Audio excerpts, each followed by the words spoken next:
This audio interview is going to be with Beth Sheldon, General Manager at the Best Western at historic Concord. Well, thank you so much, Beth, for agreeing to do this interview with us, and the students are looking forward to everything that you have to say. So let us start. What are your main duties as a General Manager? Well, of course, Barbara, this varies greatly from hotel to hotel. But to speak for a hotel of our size, that's about 100 rooms, a GM in this position really wears many different hats because a hotel of 100 rooms can't support the overhead of many different departments. So a GM could do anything from HR responsibilities, which would be wages, compensation, hiring, reviews, purchasing of supplies, sales, community relations, that would be community outreach, working with local boards, volunteer work, organizations like Rotary or the Chamber of Commerce, budgeting, so that's financial responsibilities, check writing, bookkeeping, renovations, and supervising staff. So it's really, I think, runs the gamut of all different types of responsibilities. Yes, and it sounds as if you not only have internal responsibilities within the hotel itself, but you also have these external responsibilities to the community. That's true. And following on from that, the Best Western is, of course, part of a brand hotel chain. And how does being a member of a brand hotel chain impact your role as a GM? Again, there will be some variation by brand, but I think that the common denominator is that when you do not run an independent hotel, you have to answer to your brand. And so each brand has its own standards and strategies. And so as a GM, you have to be cognizant of what they are, and then you have to take the steps to make sure you adhere to them. And by brand standards, that runs from anything from physical plant to services. So, for an example, Best Western has when it comes to service, your breakfast has to be of a certain quality. You have to offer the certain items.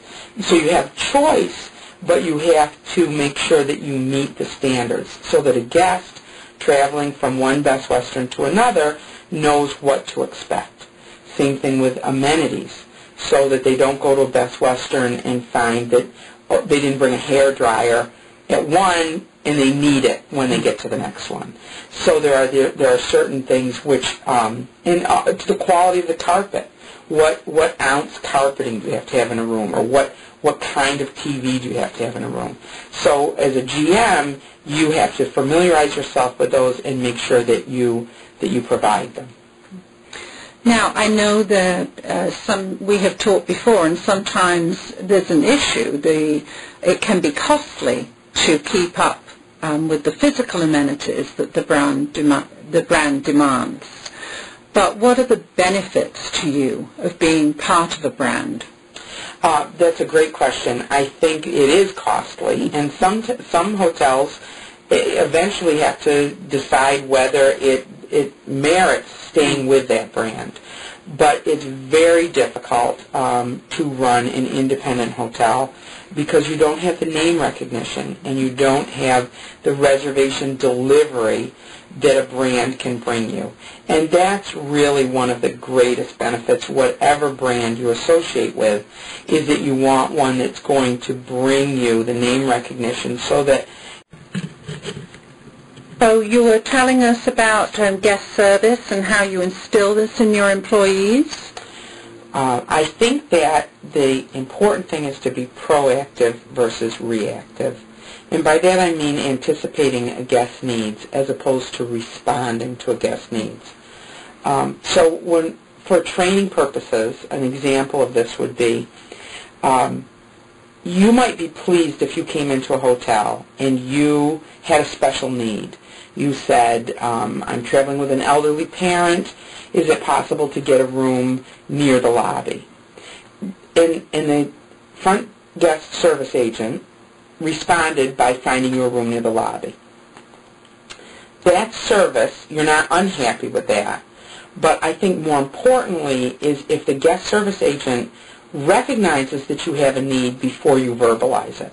So, and this can be anything simple from you come in and you obviously are suffering from a head cold, you've been traveling and you're sick, and we offer to get hot tea for you, or a mother traveling with a baby who maybe is not a seasoned traveler and isn't aware that we have porta cribs, and we offer to bring one to the room, to a business person who has a late flight out, and we offer a late checkout, as opposed to waiting for the guest to verbalize these needs.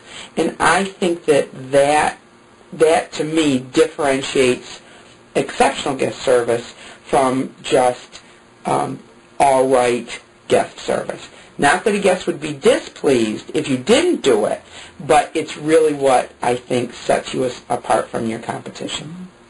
And how we instill that is a two-part, to me a two-part, is one is demonstrating it. So as a GM, I try to let my employees see me in the act of delivering on that kind of guest service. I think it's more effective than just explaining to a new employee that that's what we'd like to do.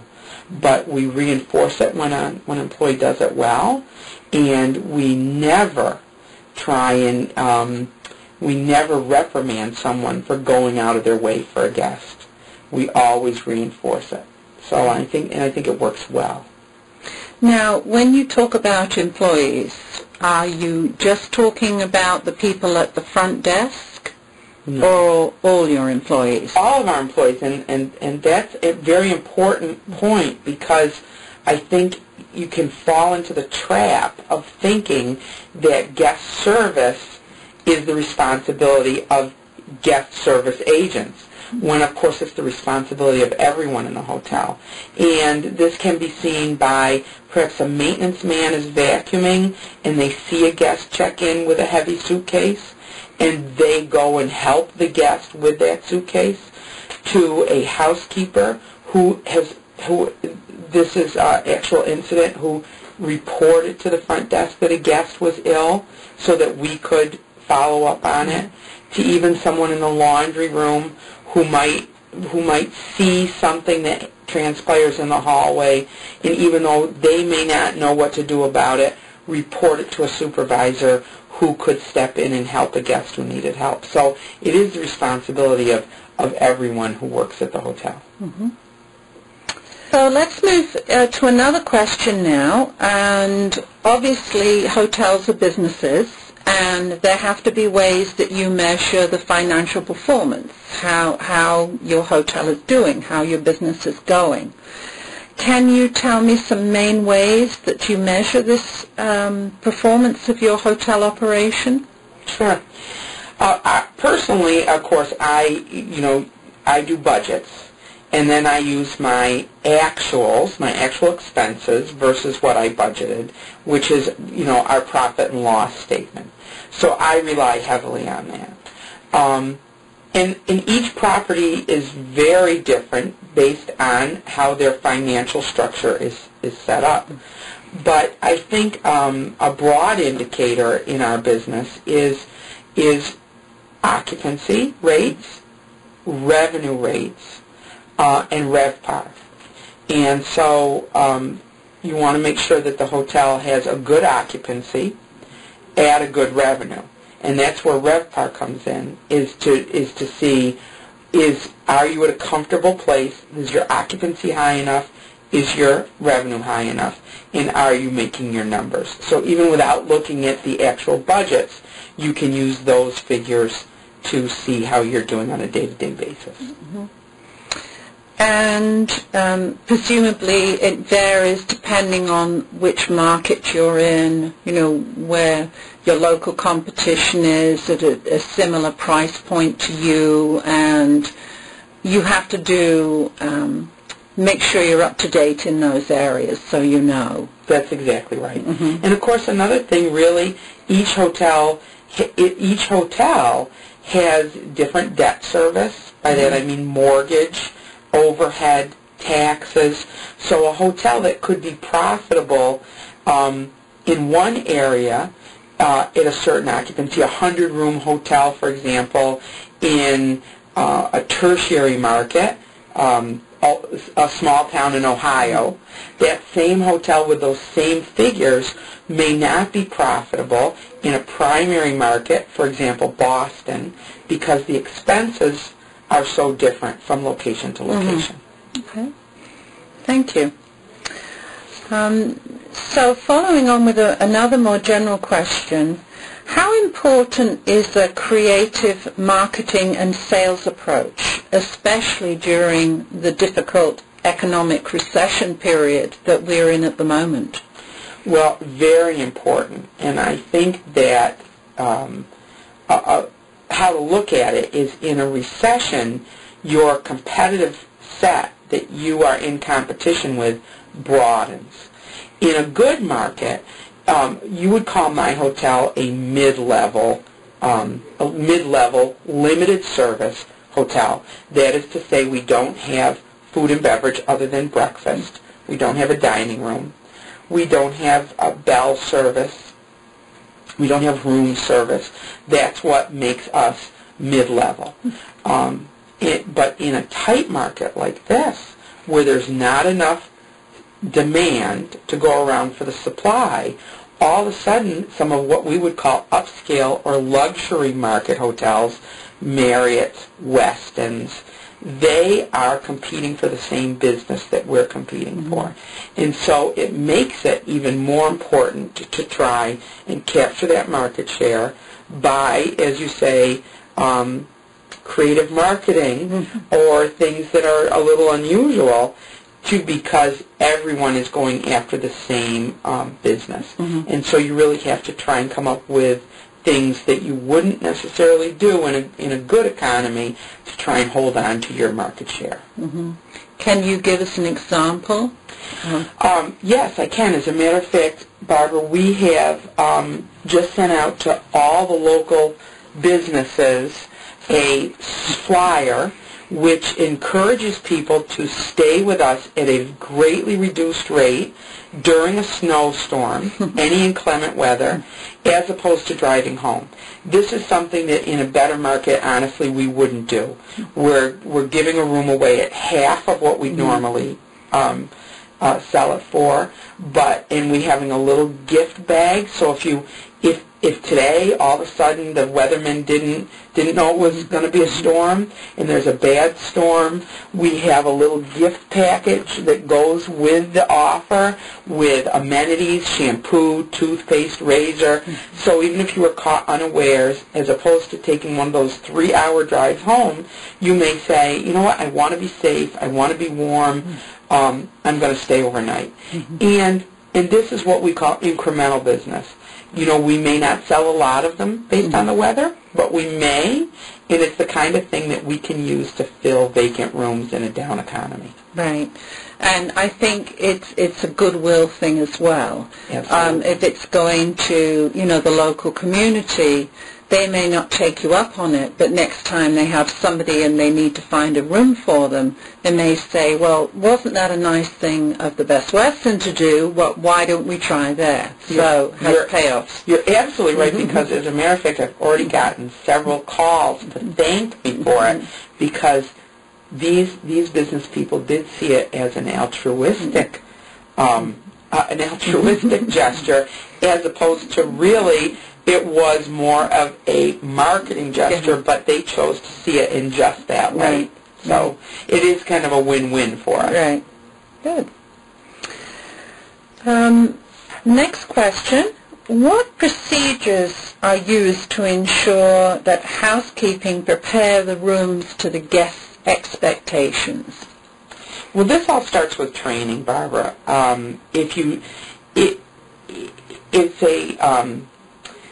It's a terrible thing to you hire people when you need them, and so sometimes you skimp on training. And I feel that if you skimp on training, you're never going to get the result that you need, because you can't assume that just because you know how to clean your own house that means you know how to clean a guest room, because it's a very different thing. If you clean your own house and yet you leave one hair in the bathroom, nobody's going to freak out. It's your own hair. If you can do a beautiful job cleaning a guest room, but if there is one hair left behind, it sends a message to the guest that the room has not been cleaned appropriately. And so it really is a matter of training your employees to see that there is a difference, and that it has to be perfect every time. And so it starts with that, and it ends with your executive housekeeper checking every single room every single day. And this can get tedious. You know, if you've had the job for a long time and you have 100 rooms, or you have 200 rooms, and you have to go in every single one, you have to lift the toilet seat in every single room every single day. But it is what delivers the product, because it's that second pair of eyes. You can't assume that, for example, Mary, this is Mary's section, and she's been a housekeeper with us for a long time, and she knows what it takes to clean a room, and so I don't have to check her rooms. I think that's erroneous thinking. Everybody makes mistakes. Everybody gets distracted, and so everyone needs that second pair of eyes to double-check their work, and that's what we do to deliver a clean room. And it works for us because we get awards, and I think that's why. That we never let that policy go, no matter what. You don't get complacent about it. Exactly. Yeah. Right. Okay. Now, maintaining a hotel's physical plant can be time-consuming and challenging. And how is this managed at your property? Again, being a small property, we do not have some of the staff that you would have a chief engineer, for example, or a head of maintenance. So some of this does really fall onto myself, the general manager, or also onto the executive housekeeper at our particular property. We have daily checklists. We have a preventative maintenance program. What preventative maintenance means is that there's a list of things that we go in and we check in a guest room, as opposed to waiting for a guest to notice that it needs fixing. Checking the filters on the HVAC units. That's something that has to be done 3 times a year, and we put it on a schedule and we do it. Cleaning the electronic locks, you put it on a schedule and you do it. So these are things, whether it's turning on the sprinkler system, whether it's when to cut the grass, to my way of thinking, these things go on a schedule, because if you wait to notice that they need to be done, it's already too late. You should have them on a schedule, and you should do them before the problem arises. The other thing that on a property, you have to decide what can be done in-house by your staff versus what do you need to outsource. And this, again, would vary greatly from property to property. But, for example, our property has a lot of land. We outsource the lawn mowing. It's more economical for us to have a professional with a staff of people with the equipment, riding lawnmowers, than for me to buy the riding lawnmowers and do it myself. Same with snow plowing. We outsource snow plowing. As far as staying on top of maintenance problems in a room, the final steps that we take, besides our preventative maintenance, are we have a maintenance request form that the housekeepers carry with them. So when the housekeepers are in a room and they're cleaning the room and they notice something that's not right, maybe the drapes need hooks or the wallpaper is torn, they can report it to maintenance and they can do it. And the final step is we have a new form which we leave for our guests, which say, if there's anything that you've noticed in the room that we've overlooked, please let us know. And that's been very popular because guests sometimes do see things. Look, a guest sits on a toilet. A guest lies in a bed. And these are things that even though we try and catch them, we don't always see the same things that guests see. And they appreciate the fact that we want their feedback, and they do fill them out. And so between all those systems, we really try and catch everything for a guest. We're now going to move to about hotel employees. And for hotels, their employees are really an integral part of the service product. By that, I mean the guest experience is really determined by the employees and the service they provide. How critical is it for you to hire the right person? It's very important. And what does the right person mean? For us, the right person means someone who has the raw talent. Experience is important, but to my way of thinking, experience is less important than bringing someone on who has the right attitude, who's guest-friendly, who understands. If they don't already come to us with an understanding of customer service, if they don't have the experience, at least they have the personality to provide it with the right training. That's not to say that there's not a minimum baseline of skills that we're looking for. Computer skills these days are very important. Language skills. There's certain things that if you don't come with a minimum baseline, it's just really too difficult to train you on everything we need to train you on. But we are willing to forego experience if you bring in the right attitude. Thank you. Today's guests, I think, maybe even more safety and security conscious because of all the bad things we hear in the news with hotels being a soft target. How is this aspect handled at your property? I think that's very true. The guests have higher expectations at all levels, and so we keep raising the bar to meet their expectations. So, years ago you'd start off with, years ago you had keys, physical keys to guest rooms, and maybe the guest who was there today didn't have two keys and only turned one in. What about the next guest who goes into that room? Is there a key that is missing? So virtually all branded hotels, you'll never go into a hotel now and actually see a physical mechanical key.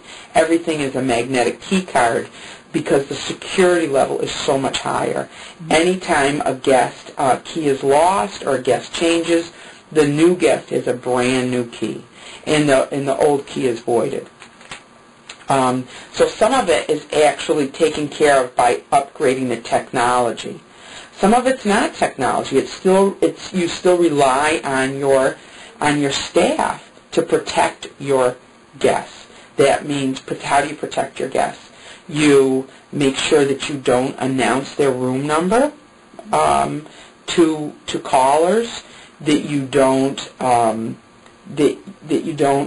give out a key to their room, even if someone comes and says, I'm the spouse of so-and-so, I need a key to their room. If that guest is not registered, even if they are a spouse or a sibling, you can't give out a key. So some of it is protected automatically by technology, but that doesn't eliminate the need for good, strong policies at the hotel level. And just to take that one step further from the way I think that we typically in the past thought about, when you think about safety and security, you think about key control, you think about fire protection. This year with the H1N1 virus, I feel that if a guest comes and checks in here, they need to know what our policy is in case a guest contracts H1N1, for example, what are we doing to protect the health of our other guests? And that meant creating a policy from scratch this year which addressed disinfecting rooms and also quarantining a guest who presented themselves with those symptoms. And so I think this is a work in progress, that you can't say, well, I'm protecting my guests. You have to be alert to new problems and respond to them in kind. Mm-hmm. I think that's a good example of your role as a GM, that a certain amount you can plan for, but there's always going to be the unexpected that you have to do the decision making. You know, as in the case of the H1N1, or if it's an emergency situation, or if you suddenly lose power, or, you know, and those are all sort of crisis management things that you have to do sometimes. That's exactly right. Right. All right, now we come to a more personal part of your job. Which parts of your job do you like the most? Oh, that's a hard question because there's actually several. So I think that most people gravitate towards this business. Obviously, our people they're people. They like work. They genuinely like working with people. I think that successful GMs like the variety. They like the challenge.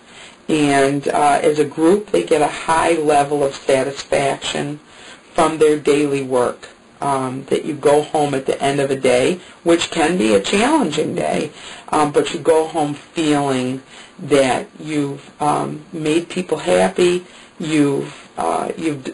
what you've done has made a difference for some people. Mm-hmm. And I think for me, I've been in the business a long